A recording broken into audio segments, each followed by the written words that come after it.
And we've got some breaking news coming in now. The Karnataka government is likely to come up with standard operating procedures on the use of hijab in schools and colleges based on the High Court judge's proposal. Well, this after students turned up with hijab to schools today despite the court not allowing it yet. The High Court has proposed keeping religious items and wear out of school and college campuses.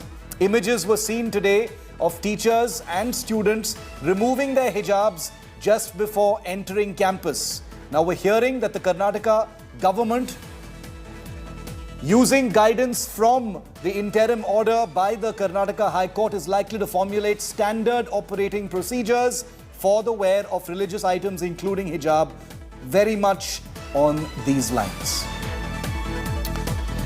Nolan Pinto and Nabila Jamal are live with me from Bengaluru and Udupi respectively. Nolan, coming to you quickly to you first. The Karnataka government likely to formulate some standard operating procedures. Can you break down for us what these SOPs will be based on this interim order? Is it likely to be that students entering campuses will have to remove any religious items including hijab or shawls or whatever it is before entering campus? Well, Shiv, from the visuals, our viewers can see that what the schools did today was that normally these students as well as the teachers in their hijab or their burqa, if they're wearing as such, they could enter the school, go to the washroom, change, and then, to your uniform or whatever you're wearing and go about with your day's work.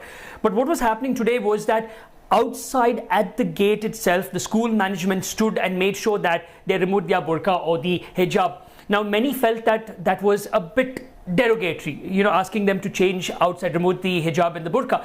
So what was the problem in actually allowing them to enter, go to the washroom and change? So this question was actually put to Chief Minister Baswaraj Bommai, and that is the reason he said he will have a discussion, a meeting with the Education Department and the Home Department. Okay. They will actually see what has happened throughout the entire day, speak to officials, and then come out with a standard operating procedure, which will include basically making sure that this is our sources tell us that they can enter the schools, and then go about changing into the uniform rather than standing outside and doing that.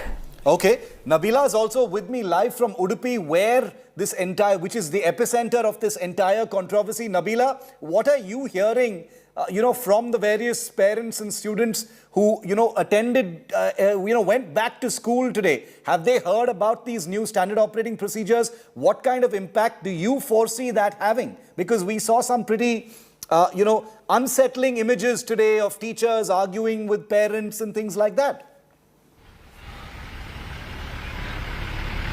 Right, Shiv, there isn't an order that's been directed to schools and colleges in Udupi as yet, but this is a standard operating procedure that the Karnataka government is mulling over based on the visuals that we saw coming from Shivoga, from Mandya. In fact, in Udupi and Kundapur, surprisingly, some of those institutions allowed these girls to enter. Earlier, they were restricting them at the gate, but this time, one of the schools in Kundapur allowed the girls to enter college premises with the hijab, and then they were asked to change in the restroom and then go to class. So it appears because of the confusion here, and we see that politics also now, we saw some of the Congress politicians jumping in, putting out Twitter messages, ridiculing the Karnataka government for creating this kind of confusion and depriving many of the girls of their education. We saw the Karnataka government now trying to slam those trolls, now coming up with standard operating procedure only to settle this confusion at the earliest, because some schools that earlier allowed for hijab are now waiting for the High Court's order and restricting girls.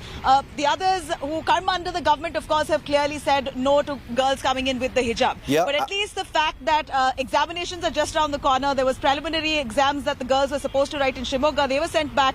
Many of the Muslim families now feel that not wearing the hijab inside class would mean that they want to pull out their girls from the educational system itself. That's what we see as a fallout that's happening. It appears that these SOPs is mandatory now. Okay, the SOPs will be mandatory. It's a question of the government announcing them. The other big question, Nolan, is that the High Court hearing didn't finish today. They're going to continue again tomorrow. The question also is about when class 11 and 12 will reopen. That's also another big question. Any clarity on that? Well, Shiv, the government of Karnataka took a call that while classes 1 to 10 would reopen from today, Monday, they will take a call on reopening of degree colleges or pre-university on Wednesday, seeing the situation, what's on the ground as of today. So most probably this meeting that will take place in the evening could come out with the SOPs that we were discussing, and also whether or not to reopen colleges, pre-university and degree colleges from Wednesday or Thursday onwards, because their exams begin, Shiv, on the 16th. And especially for the second year pre-university or the 12th standard, it's very, very important. Their career depends on that particular exam. Absolutely. Thanks very much, Nolan and Nabila, for getting us the latest on this.